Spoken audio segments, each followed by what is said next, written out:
تھے دلی کے، بہت سارے لوگ مرید تھے، ایک بڑا خدمت گزار مرید تھا، مزدوری کرتا تھا، غریب تھا، تو 6 بیٹیاں تھیں اس کی۔ حضرت صاحب کے پاس روز آ کے کہتا حضور بچیوں کے لیے دعا کرے، اللہ کوئی اسباب پیدا کر دے، ایک بچی کی شادی کا خرچہ 1000 دینار ہے اور میں غریب ہوں۔ حضرت صاحب دعا کر دیتے۔ خانقاہ شریف کے تھوڑے ہی فاصلے پر حضرت جہاں بیٹھ کے مریدوں کی تربیت کرتے تھے، اس سے تھوڑا ہی فاصلے پر نا ایک عیسائی رہتا تھا، بڑا مالدار تھا،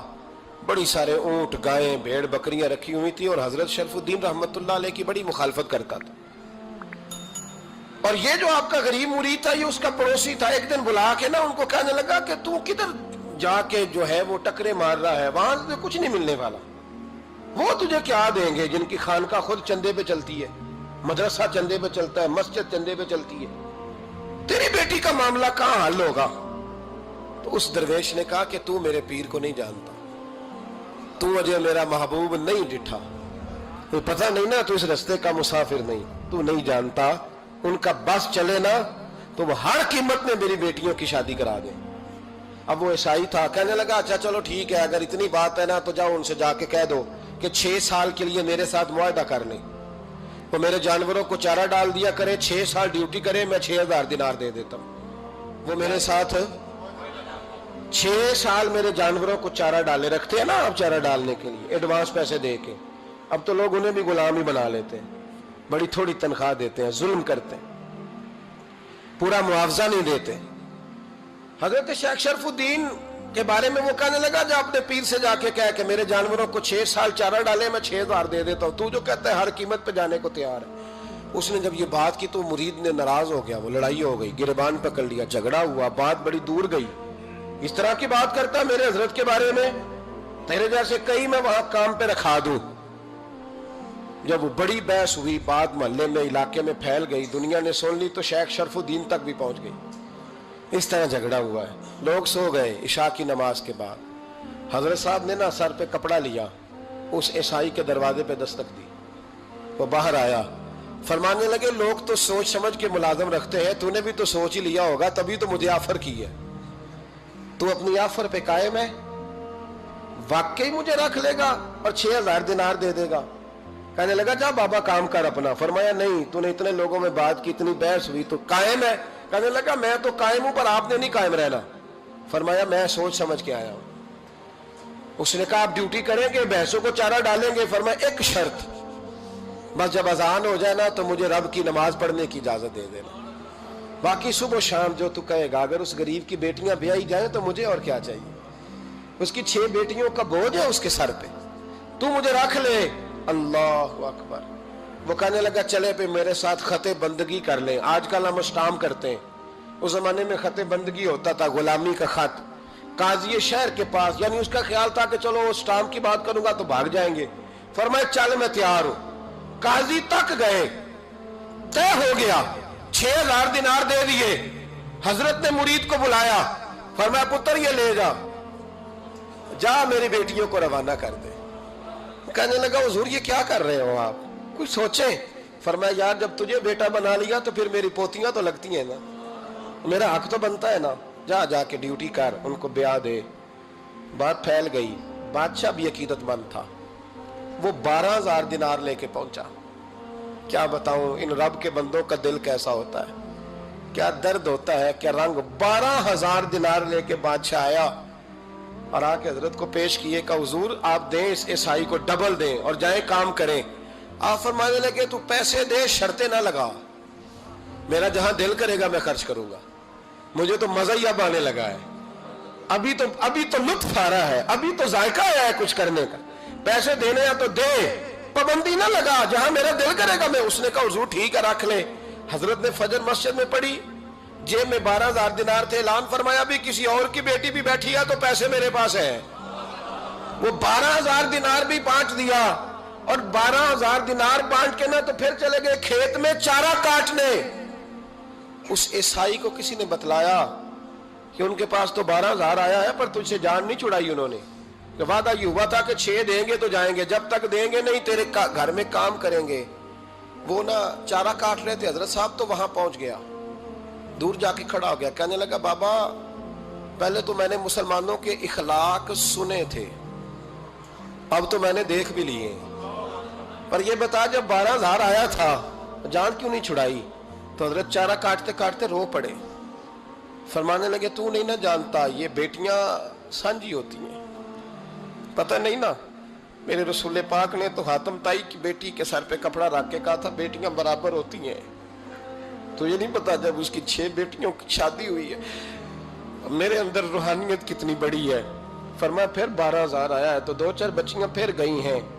تو یہ نہیں پتا میں اندر سے راضی کتنا ہوں، میں تیری نوکری کرتا رہوں گا، پتہ نہیں اللہ کتنی بیٹیوں کو بیاہ دے گا۔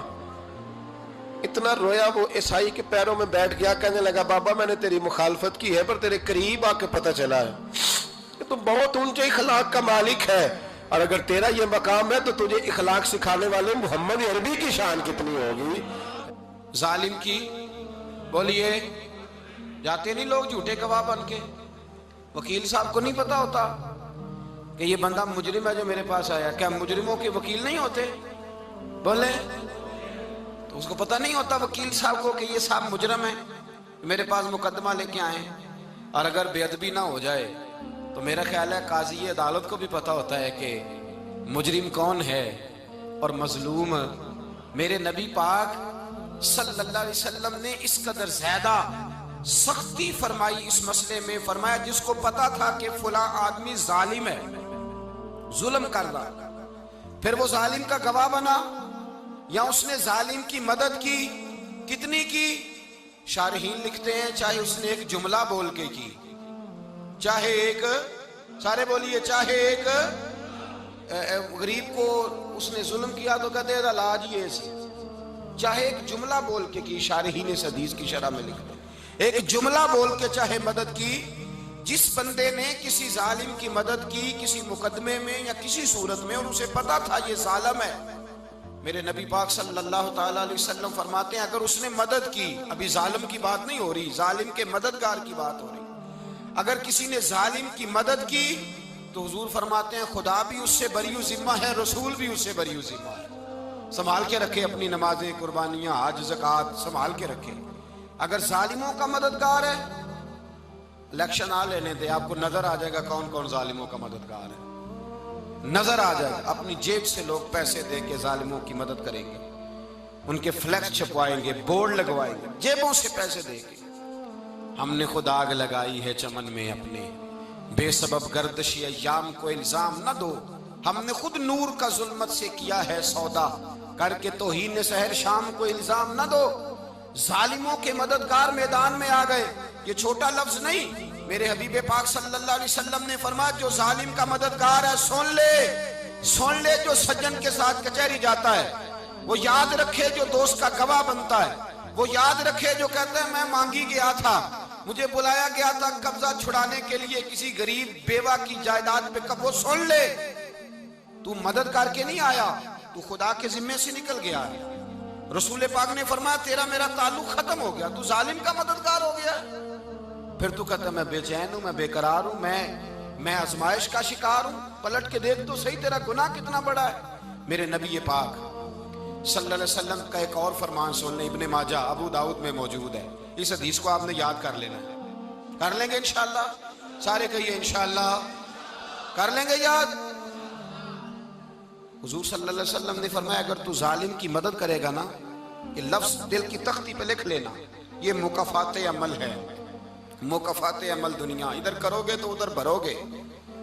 فرمایا اگر تو کسی ظالم کی مدد کرے گا، سن لے حضور کا فرمان ہے، اگر تو ابن ماجہ ابو داؤد سیاہ میں موجود ہے، فرمایا اگر تو کسی ظالم کی مدد کرے گا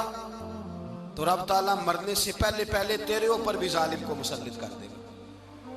تیرے اوپر بھی ایک دفعہ ظلم ضرور ہوگا اگر تو ظالم کی، وہ کسی صورت میں بھی ہو سکتا ہے، کسی صورت میں بھی تیرا بیٹا ہی اٹھ کے ظلم کر دے گا، تو الجھ جائے گا،